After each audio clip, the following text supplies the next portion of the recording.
'Jujutsu Kaisen' series అయితే అయిపోయింది గానీ, చాలా మంది ఫ్యాన్స్‌కున్న డౌట్ ఏంటంటే, గోజో స్ట్రాంగెస్టా? లేదా సుకునా స్ట్రాంగెస్టా? మెయిన్ క్యారెక్టర్ యూజీ ఇతదోరి అయినప్పటికీ, మనకి గోజో దగ్గర నుంచే మెయిన్ క్యారెక్టర్ వైబ్స్ అనేవి వస్తాయి. సో చాలా మంది ఫ్యాన్ థియరీ ఏంటంటే, గోజో అనేవాడు సుకునా కంటే స్ట్రాంగెస్ట్ అని. ఎందుకంటే గోజో ఒకటే టైంలో సుకునా, మొహరాగా ఇంకా ఆకితో ముగ్గురితో ఒకటేసారి ఫైట్ చేస్తాడు. ఇంకా మొహరాగాని చంపేస్తాడు. ఆల్మోస్ట్ సుకునాని కూడా చంపేయబోతాడు. బట్ సుకునా చేతిలో తనే చచ్చిపోతాడు. ఇంకా ఆకితోను కూడా చంపేస్తాడు. సో మనం ఇలా కంపేర్ చేస్తే ఖచ్చితంగా గోజోనే స్ట్రాంగెస్ట్ లా కనిపిస్తాడు.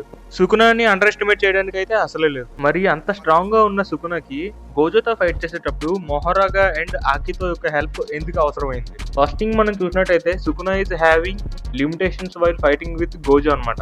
ఎలాంటివంటే Sukuna is not having his own body and not having his 20 fingers. And last thing ఏంటంటే సుకునాకి మెగుమి యొక్క సోల్ మీద కంప్లీట్ గా కంట్రోల్ లేదు. మరి అంత స్ట్రాంగ్ గా ఉన్న సుకునాని యూజీ ఎలా చంపేశాడు బ్రో అని అడిగితే, చెప్తున్నా కదా సుకునా చాలా లిమిటేషన్స్ తో ఫైట్ చేశాడు అనమాట. సుకునాకి పెద్ద డిసడ్వాంటేజ్ ఏంటంటే, నోబారా తన నీడిల్స్ తో సుకునా యొక్క లాస్ట్ ఫింగర్ ని కంటిన్యూస్ గా అటాక్ చేస్తుంది అనమాట. ఇంకా తన అటాక్స్ అనేవి డైరెక్ట్ గా అపోనెంట్ యొక్క సోల్ కి తగులుతాయి. ఇంకా యూజీ సుకునాతో ఫైట్ చేసేటప్పుడు కంటిన్యూస్ గా 8 బ్లాక్ ఫ్లాషెస్ కొడతాడు. ఇది ఆల్ టైమ్ రికార్డ్ కూడా. ఆ బ్లాక్ ఫ్లాష్ కూడా డైరెక్ట్ గా అపోనెంట్ యొక్క సోల్ కే తగులుతుంది.